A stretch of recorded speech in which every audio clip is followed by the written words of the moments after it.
생생하게 상생하며 YTN 라디오 생생경제. 안녕하세요. YTN 라디오 생생경제 김혜민입니다. 집안일 중에 가장 하기 싫은 일은 바로 음식물 쓰레기 처리죠. 그래서 주방용 오물 분쇄기 많이들 쓰시더라고요. 분쇄기는 음식물 찌꺼기를 분쇄해 일부는 오수와 함께 배출하고 80% 이상은 소비자가 회수해 따로 버려야 합니다. 그런데 오늘 한국소비자원의 발표에 따르면 소비자 50명 가운데 49명은 남은 음식물 찌꺼기를 회수하지 않고 그대로 버린다고 답했습니다. 또 온라인에서 유통되는 주방용 오물 분쇄기 10개 가운데 6개는 인증이 취소 만료됐거나 인증을 받지 않은 제품인 것으로 나타났습니다. 결자 해지, 맺은 사람이 풀어야 한다는 사자성어는 여기에도 적용됩니다. 쓰레기를 만든 사람이 잘 처리해야 합니다. 쓰레기를 잘못된 방법으로 처리하면 쓰레기가 쓰레기를 낳습니다. 뭐 이게 음식물 쓰레기만이겠습니까? 2018년 11월 30일 YTN 라디오 생생경제 지금 시작합니다.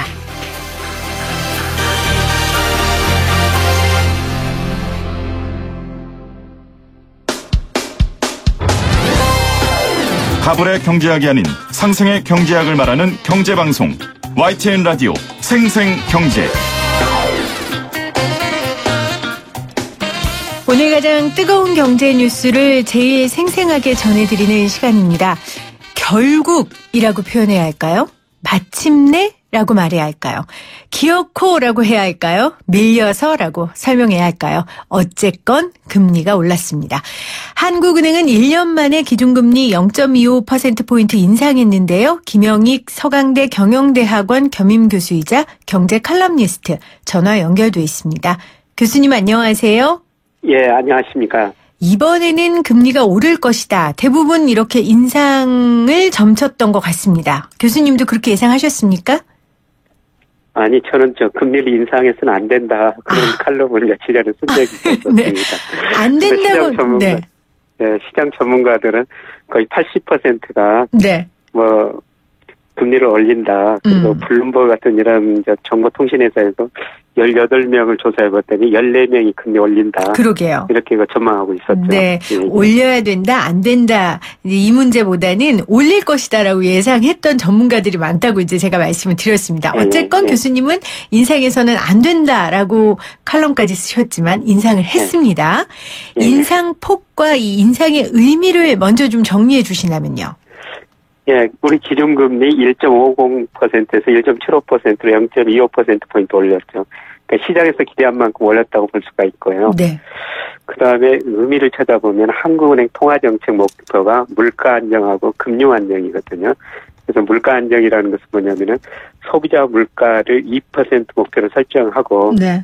물가가 2% 넘으면은 금리를 올려야 된다는 거고, 그다음에 2% 미만으로 떨어지고 경기가 안 좋으면은 금리를 내려야 된다는 그런 의미를 담고 있는 것입니다. 네. 근데 현재 우리나라 물가는 시장 물가는 2% 훨씬 넘게 주부들이 느끼실 텐데요.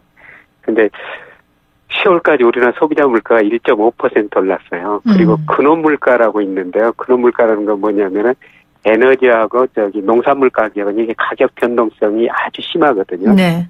그거를 빼버리고 근원물가라고 그러는데 이게 통화정책할 때 더 중요시 보는 지표인데요. 이거는 1.2%밖에 안 올랐어요. 그럼에도 불구하고 한국은행이 이번에 금리를 올린 것은 금융 안정에 초점을 뒀던 것 같습니다. 네. 가계부채 드러나는 거 문제 삼았고요. 그다음에 미국 금리가 우리 금리보다 계속 높은 수준 유지하고 있지 않습니까? 그래서 앞으로 미국이 더 금리를 올리면은 돈이라는 게 눈이 있어가지고 수익률 높은 데로 이동한다고 그러거든요. 네. 그래서 우리 금리가 낮이고 미국 금리가 높으면은 우리 금융지에서 미국으로 돈이 빠져나갈 것이다. 그래서 우리 금융시장이 불안하다. 이런 측면 금융 안정을 더 강조해서 금리를 올린 것 같습니다. 한국은행이 금융 안정에 초점을 맞춰서 금리를 올렸다. 이렇게 정리를 해 주셨습니다. 네.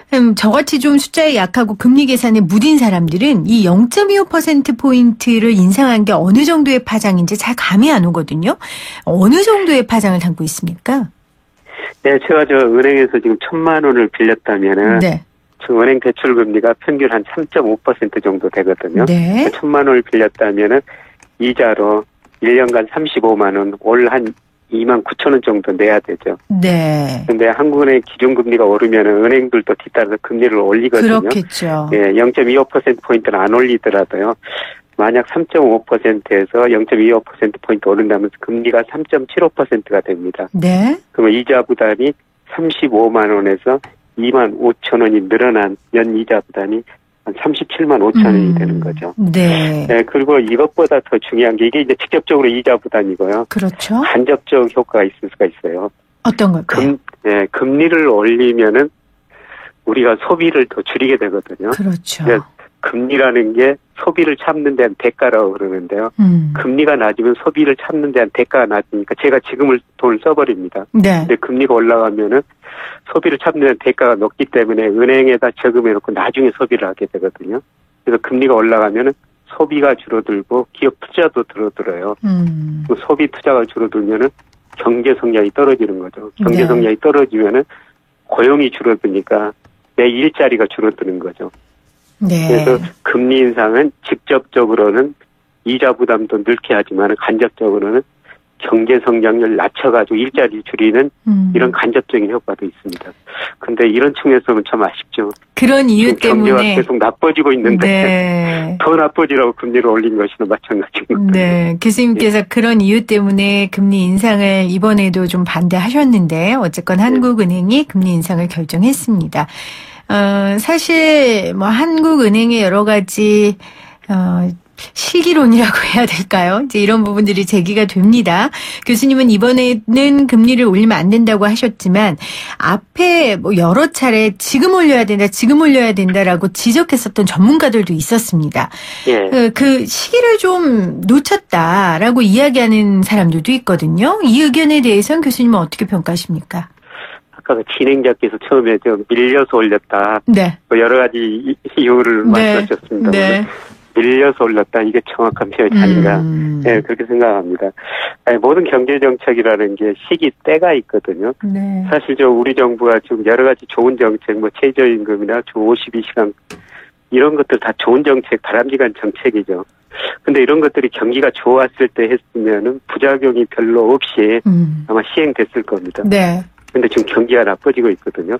여러 가지 경제 지표를 볼 때 작년 상반기가 우리나라 경기 정점이었고요. 경기라는 게 좋았다 나빠졌다 이런 사이클이 반복되는데 지금 작년 하반기부터 나빠지고 있거든요. 네. 그래서 이 나빠지는 조짐들이 구체적인 통계로 나타나고 있는데요. 우리나라가 통계청에서 매월 그 산업활동 동향을 발표하는데 그 동행지수 순환변동치라는 걸 발표하고 있어요. 이게 현재 경기 상태를 나타내는 대표적인 지표거든요. 네. 근데 이게 계속 지금까지 오늘 아침 10월 발표됐으면 또 떨어졌고, 그 다음에 선행지수 순환변동치, 앞으로 경기가 어떻게 될 것인가를 보기 위해서 만든 지표인데, 이것도 계속 떨어지고 있어요. 그런데 금리라는 것은 네. 시차를 두고 경제에 영향을 미치거든요. 네. 그래서 실물 경제에 미치는 영향 제가 분석해보니까 한 7개월 정도 시차를 두고 영향을 미쳐요. 근데 지금 경기가 나빠지는데, 또 7개월 후에는 지금 금리 인상하면 더 나빠진다는 거죠. 근데 교수님, 예. 제가 말씀 중에 드는 질문은 이겁니다. 사실 최근도 아니에요. 한 10년 정도 될까요? 경기가 좋다라고 제가 들어본 적이 없는 것 같아요. 늘 한국 경제의 위기론이 늘 언론이나 전문가들 사이에 있었거든요. 그러니까 한국은행도 금리를 제때 올리지 못했었던 이유가 늘 위기라고 하니까 올리지 못했고 이제 겨우겨우 올릴 수밖에 없었던 건 밀려서 이제 여러 가지 원인들 올려야 되는 이유들을 대니까 올렸다라는 이런 지적을 하는 분들이 있거든요. 여기에 대해서는 어떻게 생각하세요? 우리가 늘 위기론을 제시했기 때문에 올리지 못했다. 네, 늘 위기론을 제시한 것도 뭐 그런 측면도 있는데요. 근데 이제 문제는 우리가 구조적으로 잠재 성장률이 떨어지고 있다는 거예요. 네. 잠재 성장률이라는 거 한마디로 노동자본 등 이런 생산 요소가 있는데 안정 고용했을 때 생산할 수 있는 능력인데요. 이게 우리 경제가 뭐 80년대 10% 성장도 계속 떨어지고 지금은 제가 추정해 보니까 2.9%면 성장 능력이 계속 떨어진다. 네. 이런 측면에서 위기론을 구조적인 측면에서 제시한 것 같고요. 그런데 이렇게 성장률이 떨어지더라도 단기 사이클은 좋아졌다 나빠졌다 계속 이런 사이클은 있거든요. 네. 예를 들어서 일본이 90년대 장기 불황에 거의 20년 빠졌는데 그래도 단기 사이클 보면은 좋아졌다 나빠졌다 이런 사이클이 좋아졌다가 한 38개월, 나쁜 사이클이 한 18개월 네. 이런 사이클이 계속 진행됐거든요. 네. 그래서 구조적으로 성장률이 떨어진다고 그래도 우리가 이렇게 산을 내려다 보면은 뭐 작은 언덕들도 있지 않습니까? 그렇죠. 그런 이런 작은 경기 사이클은 존재한다는 거죠. 근데 금리를 우리는 올리더라도 그 네네. 작은 사이클 좋아질 때 올렸어야지. 네. 지금 구조적으로도 성장률 떨어지고 작은 사이클도 좀 나빠지는 시점이라는데, 네, 그래서 밀려서 올렸다 뭐 이런 표현이 적합하지 않은가 이런 생각이 듭니다. 그러니까 구조적으로 성장률이 떨어지더라도 단기 네. 사이클은 좋고 나쁘고를 반복하니까 예, 단기 사이클이라도 좀 좋을 때 올렸어야 되는데 나쁠 때 올렸기 때문에 그 후폭풍이 굉장히 클 거다라는 지적이시잖아요. 근데 예. 지금 이주열 한국은행 총재는 이번 소폭 인상이 경제에 큰 타격을 줄 정도는 아니다라고 밝히기도 했습니다. 이런 이주열 총재의 발언에 대해서는 어떻게 평가하십니까? 네, 물론 큰 타격을 주지는 않을 겁니다. 네. 왜냐하면은 금리가 소비나 투자에 미치는 영향이 장기적으로 저금리가 지속되다 보니까 네, 과거보다 줄어들기는 줄어들었어요. 네. 그런데 지금 금리를 올린 것하고 그냥 유지했던 거하고 나중에 경제를 생각하면 어느 게 더 좋냐는 것이죠. 그래서 금리를 올리면은 뭐 소비 투자도 위축될 수가 있지만은 네. 자산 가격에도 좀 부정적인 영향을 줄 수가 있거든요. 물론 이번에 서울 강남을 중심으로 최근에 그 부동산 값이 많이 올라가지고 금리 인상 요인이 됐습니다만은 당장 그 부동산보다는 주식시장이 더 중요하거든요. 주식시장엔 예. 그럼 구체적으로 어떤 영향을 끼칠까요? 예. 그러니까 주가가 오르려면은 기업 이익이 증가하든지 아니면 네. 기업들이 이거 배당을 더 주든지 아니면 금리가 떨어지면 주가가 올라가거든요. 그래서 기업 이익이나 배당이 일정하다고 가정한다면 금리가 오르면 주가는 떨어지죠. 네. 예. 그래서 주가가 떨어지면 무슨 문제가 발생하냐면 또 소비 심리가 위축돼요. 소위 부의 효과라고 그러는데요. 주가가 오르면은 내가 부자가 된 것처럼 생각해가지고 소비를 늘리거든요. 거꾸로 네. 주가가 떨어지면은 또 가난한 것처럼 느껴져가지고 소비를 줄입니다. 우리나라 한국은행에서 매달 그 소비자 심리지수라는 걸 발표하는데요. 그게 그 주가하고 거의 같은 방향이거든요. 네. 주가가 오르면 주식 가지고 있는 사람들 기분 좋아서 소비 심리 좋다고 대답하죠. 그다음에 주가가 오르면은 주식 안 가지고 계신 분들도 주가가 오르면 뭔가 좋은 일이 있나 보다. 그래서 긍정적으로 대답하기 시작합니다. 네. 근데 최근에 소비 심리가 11월 거 보니까 많이 떨어졌어요. 96으로 떨어졌는데 과거 평균보다 우리 소비 심리가 훨씬 더 지금 악화되고 있거든요. 과거 네. 평균보다 살기가 좀 힘들다는 것이죠. 이렇게 소비자들이 대답한 것은 사실 이번 정부 들어가지고 기대가 컸었어요. 그래서 작년에는 소비 심리가 한 112까지 올라갔는데 지금 그게 96 정도로 떨어진 거거든요. 네. 그래서 이번 정부에 기대를 많이 했는데 지나가 보니까 경제 고용도 크게 나아진 게 없고 최근에 가서 주가마저 떨어지니까 소비 심리가 그렇게 위축된 겁니다. 그래서 금리는 네. 주가 통해 가지고 소비 심리까지 영향을 줄 수가 있다는 네. 것이죠. 금리가 오르면 주가가 떨어지고 그러면 기업도 또 소비 심리도 위축될 수 있다라고 영향에 대한 이야기를 해주셨는데 또 하나의 문제는 뭐 기준금리 올랐으면 시중금리, 수신금리 따라 오를 테고 그러면 대출금리 상승도 시간 문제 아닙니까? 지금 근데 이제 집값이 어쨌건 많이 올랐지만 하락하고 있잖아요, 현재. 예. 근데 이제 금리까지 오르면 부동산 시장에도 영향을 끼칠 텐데요. 예. 근데 여기서 조금 더 따져봐야 될 건요. 네. 한국의 기준금리 올리면 시장금리도 올려야 되거든요. 물론 은행금리는 좀 고를 겁니다. 네. 그런데 시장금리라는 것은 우리가 대부분과 시장에서 형성되는 정부가 발행하는 국고채 3년 수익률이 이게 시장에서 수요 공급에 따라서 결정되거든요. 이거는 어제까지도 한국의 금리 인상 기대가 높았었는데 안 올랐어요. 지금 오늘 오전에 조금 오른 것 같습니다만은. 그런데 한국은행 금리를 올렸다고 시장금리는 별로 오를 것 같지는 않습니다. 네. 왜냐하면 이제 금리에는 미래의 경제 성장이 미래의 물가가 포함이 되어 있거든요. 그 부분이 지금 우리 좋지 금리가 않으니. 미국 네. 금리보다 훨씬 낮죠. 네. 그거는 앞으로 우리 경제 성장률이 미국보다 더 떨어질 수 있겠구나. 이런 거를 담고 있고요. 네, 그다음에 사실 저 금리가 낮아가지고 돈 빌려가지고 리스크 자산에 투자하는 건 좀 위험해 보입니다. 왜냐하면 금리가 낮다는 것은 금리에는 미래 경제 성장률이 포함되니까 네. 금리가 낮다는 것은 앞으로 경제가 그만큼 안 좋아진다. 네, 그런 걸 시사하거든요. 네. 네, 그리고 우리 기업들이 투자 안 하다 보니까 우리 국가 전체적으로 보면 저축이 투자보다 많았고 자금이 남아돌고 있어요. 네. 그다음에 또 뭐 기업 차별화, 이익 차별화는 됐습니다만 우리 기업들이 돈은 많이 가지고 있습니다. 지난 6월 말 현재 한국은행 자금순환표 보니까 594조 정도 현금성 자산을 가지고 있거든요. 네. 그만큼 돈은 가지고 있는데 투자는 안 한다는 겁니다. 투자 안 하니까 기업들이 은행에서 돈을 덜 빌려 쓰죠. 그래서 은행은 기업들이 돈을 안 빌렸으니까 그 돈 가지고 뭐를 하냐면은 채권을 사고 있거든요. 네. 그래서 한국은행이 금리 올리더라도 시장 금리는 별로 영향을 안 받을 것입니다. 네.